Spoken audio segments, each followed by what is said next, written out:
founder of FASTTAC, and we are a project document and drawing delivery and control and collaboration system. And right now, everybody has been put on mute so that we can carry on, so that any background noise, if there are multiple people looking at the screen at your location, that you can go ahead and talk freely. We would ask that anybody that has a question, please use the chat to ask the question. We have Carly, who will be recording all of those for us, and then she'll bring them to me at the conclusion of the demonstration. I only expect the demonstration to last about 15 minutes because it's relatively simple on how we deliver information to everyone. And with that, I would like to go ahead and get started. You all have had your own specific projects that are assigned to you, your team, and your university. This is the exact same project, but it's the general one, if you will, that that not only that we have, but also the judges have when they review everything. Most of you, since the only project that you have is this one, you'll see that the projects tab on the left-hand side, you probably don't see that when you're logged in. The judges will have a project tab that shows up there and have the listing of all of the projects and all of the team's specific information. That way they can look in on what you are doing and any information that you have placed in the FASTTAC system. The way that FASTTAC works in the home screen, once you're at this particular point, you'll notice that there is a minimize button, and it's because we've pushed out all of the Windows buttons. So you would hit minimize to be able to create and see the regular Windows tabs that are there. If you're using it on an iPad, the user interface is slightly different, but most of the tools, or all of the tools, are in the same basic locations. So the first thing I want to do is talk to you about the storage of the information, so you know where everything is. And if you look on the right-hand side here, of course, it's going to say your university or your project team name up here in the upper right-hand corner.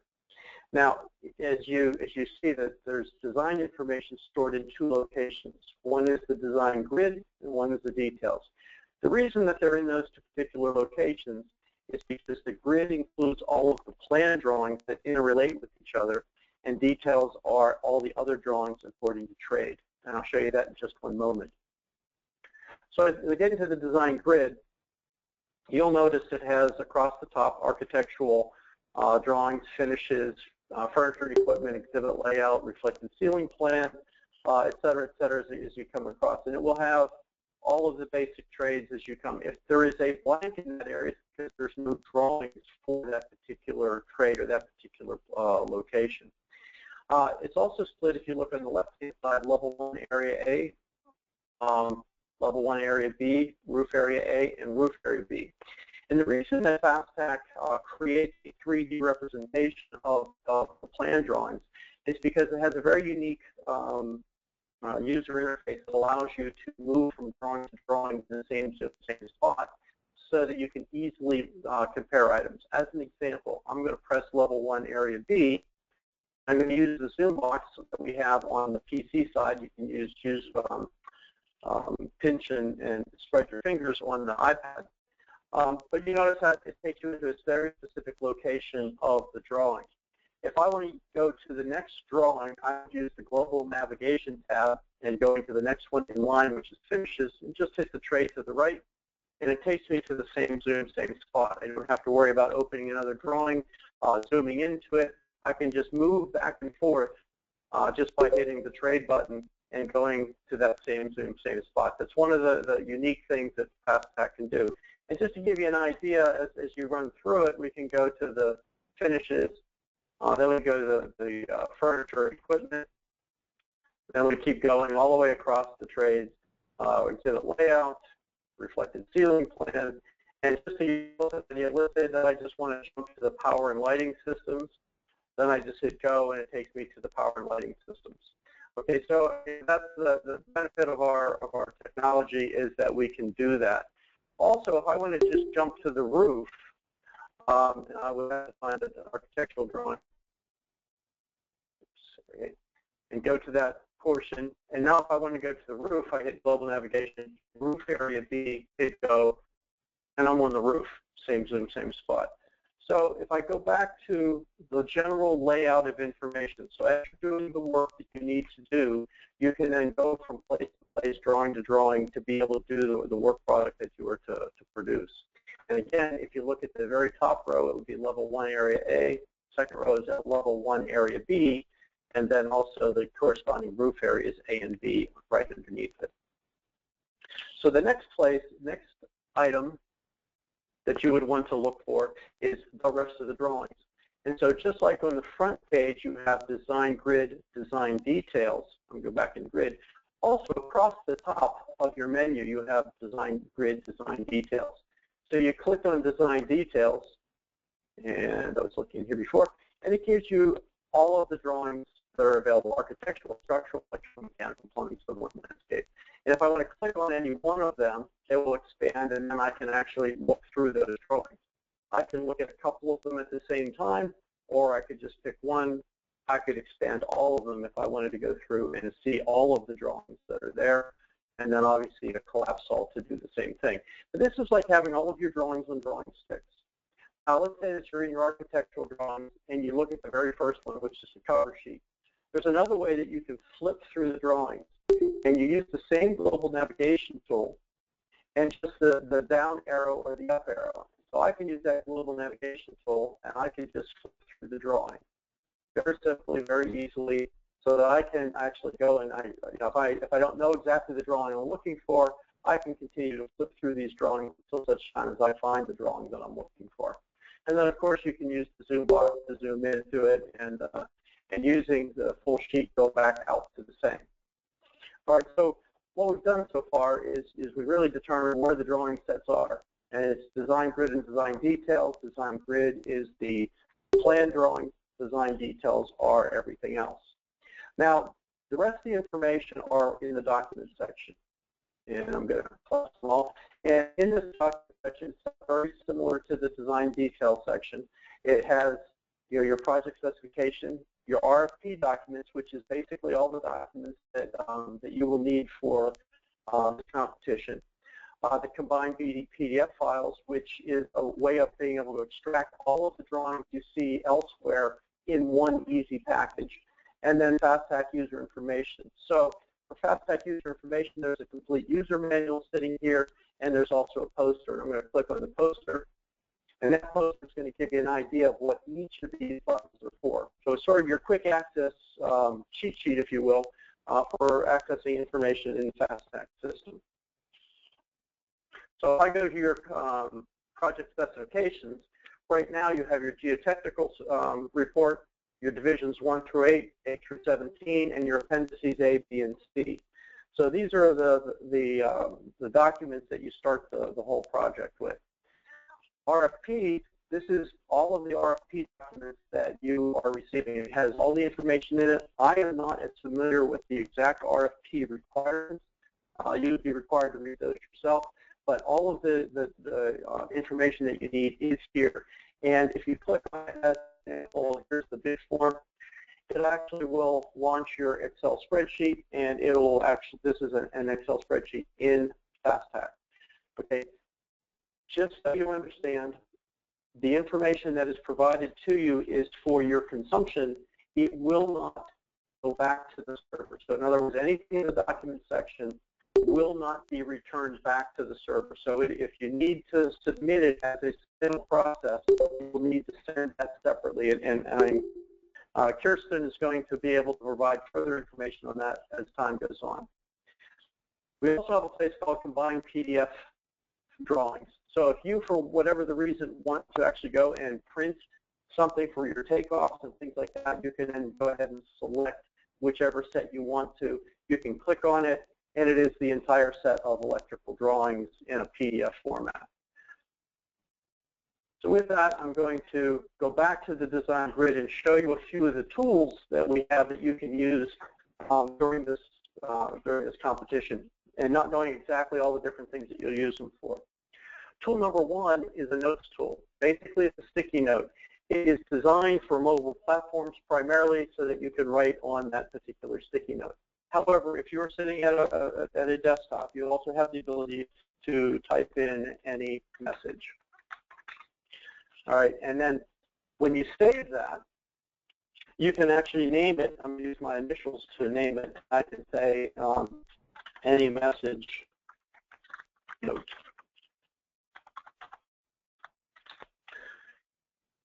So, and I would just submit that. Now that becomes part of the database because you can share that with other people in your team. And so in order to actually see it, you can look at the note over here, and therefore the note. And I'll talk more about that in a minute. That is your first tool. Second tool, if I would zoom into this area, and let's say that I wanted to get some input from other people on my team, I can take a snapshot of that. I can actually sketch out, and if I have a stylus, I can actually sketch whatever drawing I need to put on here. And then down here, I can either write in the question, or I can also type it. So again, it's just a piece of a tool, and then you can actually take that and send that to any other colleagues that you have. I'm just going to save it for the moment. I'm going to put RHS as the name of it and submit it. So those are the first two tools. Now let's say that you want to leave some markings on a drawing. Let's go to a more interesting drawing than this one. Let's go to the architectural ground floor drawing and zoom into this area here. And let's say that I wanted to alert my team to something also just by putting something on the drawing. This is creating a cloud box.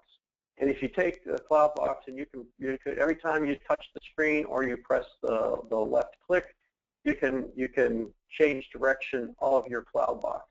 And so it can be any shape that you want it to be.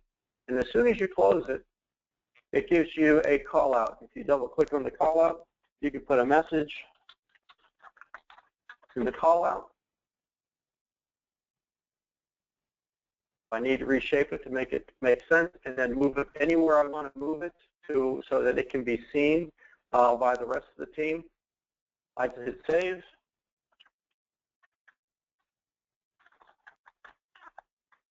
I can name it or not name it. It just has a time and date stamp then. And that is one of the tools. And this is where you can leave information on the drawings for colleagues. And it becomes important to be able to do that. Let's say that you're doing some takeoffs and you're sharing those takeoffs. You might say, hey, I did the takeoff in this area. But now you can share that information with your colleagues. Now, they will also know who put that note on here. So here's the markup. And it also defines the name that I called it, Cloudbox, the date I created it, who did it, and it gives you some other things. I can make it private or public, but you'll probably mostly do everything public. Fourth tool, and again, I'm trying to keep our tools relatively simple, is Markup Draw. So it's just a pen. And if you have a stylus, it makes it very easy to be able to use the stylus on the screen. If you don't, you can actually use also it uses with a mouse, which I'm using now. This will give me the ability to, and I'm writing with my mouse, write a note. Whenever you just use it, it always is blue. It's always a thin line. I can make it a thicker line or a thicker line if I would like to.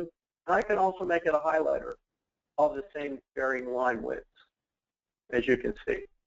So if I want to highlight something and I'm doing a takeoff for doors, I can go into here. Let me change the color now to red. I'm using the highlighter. I'm going to use the medium. And I can now say I can count my doors. So this is one way that you don't have to go and print. You can just be counting doors, and as you're counting them, these are double doors, so we'll have to count those later, but these single doors, I can actually come back and I can go and say, okay, now I've, to save that, I'm going to say doors. And I can actually zoom just out a little bit, and I can count my doors. Point is that you don't necessarily have to print your drawings. The idea behind FASTTAC is to not print them. But again, it's getting information out to you and giving you the tools to use it. So we've gone through 4 markup tools, or 4 tools where you can leave information for your colleagues. The 5th tool is really how you connect this to a better or a more connected set. Okay, so if I want to use what we call a fast link, you can now select a color. I usually recommend green for sections like this, but I can click on this section. I can create the link to it. So it's A511 wall sections. I can link to it. It's detail 7, so I can find detail 7. I can zoom into detail 7. I can set the link. I can call it detail 7 and submit. So if I want to use that link, it takes me to detail 7, takes you right there, and I use the back button to get back to the original. This allows you to move around the set of drawings much more quickly, much more easily. And actually, when you do presentations, if you're fortunate enough to be one of the people who do presentations, and you need to go from drawing to drawing or to be able to talk about your estimate or whatever it might be, you can use some of these tools to help you do that. The last tool that I want to talk about is the print tool. You can print the viewable area, which if I hit that button, it'll give me a green screen, and I can now adjust whatever I print. It'll be able to print on an 8.5 by 11 printer to a local area network if you need to do that. You can also take this and you can export this to a PDF file. It will have all of the markups on it that are showing. So if I have all my markups that are showing, all those markups will show on that PDF file that I export from the system. Once exported from the system, it cannot be brought back into it in that same state. So my suggestion to you is to always keep, when you mark it up, you leave it in the system so that you can see those markups moving forward. Now let's say that you don't want to see all of those markups. As you notice, remember I talked about doors and I talked about the cloud box. I can click doors and notice how they all disappear. Okay, I can also bring them all right back again. I can hide all. I can view all. Again, this is the way that we want you to be able to see the information that you have available to you. And I would then put my zoom box back in so you can actually see that a little bit more closely. So again, the system here is really meant to allow you to communicate and collaborate very well with your colleagues, as well as information is going to be sent to you. The way this information gets back up to the server so you can share it, you go back to the home and you would hit the synchronize button. I'm not going to do it now because it'll take about 3 minutes and I don't want to consume that time right now. But that way, all that information is up on the server, and anytime anybody else needs, they now get that information on their local machines. So as I go back into this, into the grid, the one thing I haven't shown you yet is our project search. Project search actually will allow you to search any note. Okay, I can go back and view my note. It allows me to go back and search any snapshot that I made. I can view that snapshot.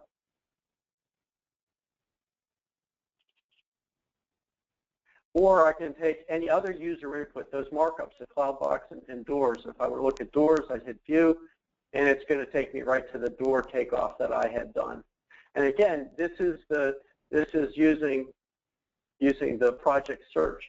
It also allows you to look for any content that has been uploaded. So every drawing that's in the system is listed here. And it's all the drawings if I pull the right bar down. But if I want to just look at T drawings, I just hit T, and actually there's just one, it's title page. So if I say clear, and I want to look at the M drawings, here's the set of M. If I want to look at the M7s, there's 3 M7s. So that's how let's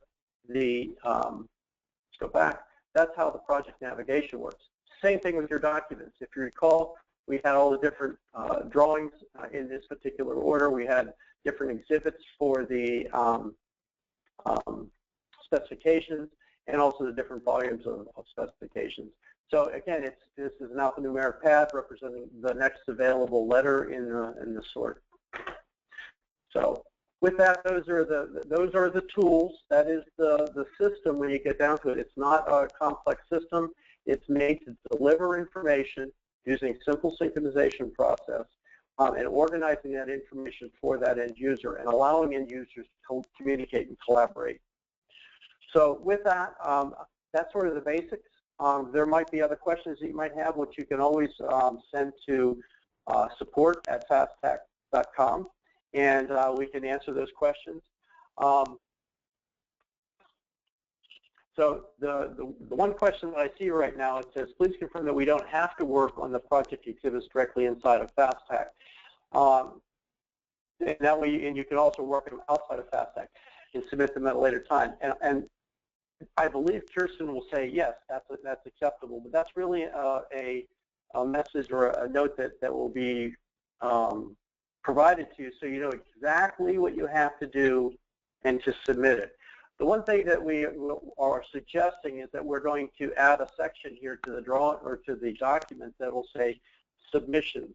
And once you submit them, we'll get them from Kirsten, and then we will put them in this section so that you have a record copy of what you submitted, and also the judges have a record copy in your particular project so that they can call up your project, see your submissions, and then also take a look if you did leave any marks in the system, such as these, they would be able to see them.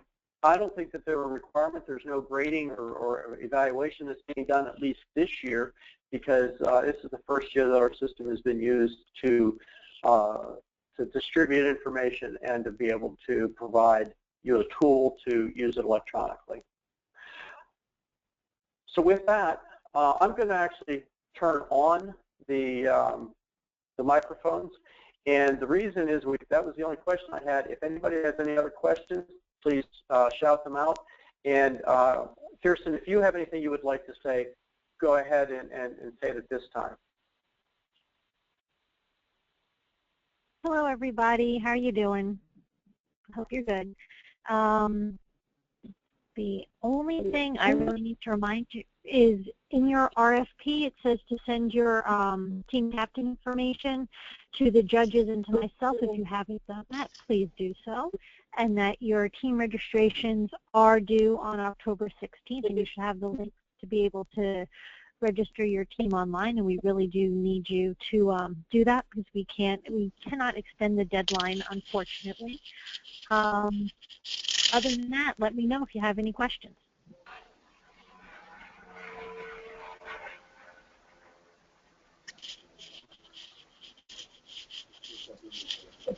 Kirsten, this is Ray.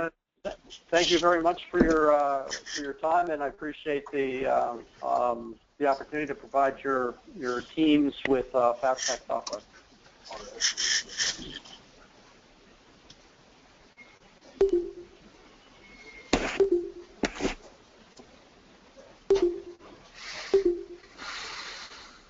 With that, thank you, everybody, and have a good day. And remember, if you have any questions, send them to support@fasttac.com. Thanks.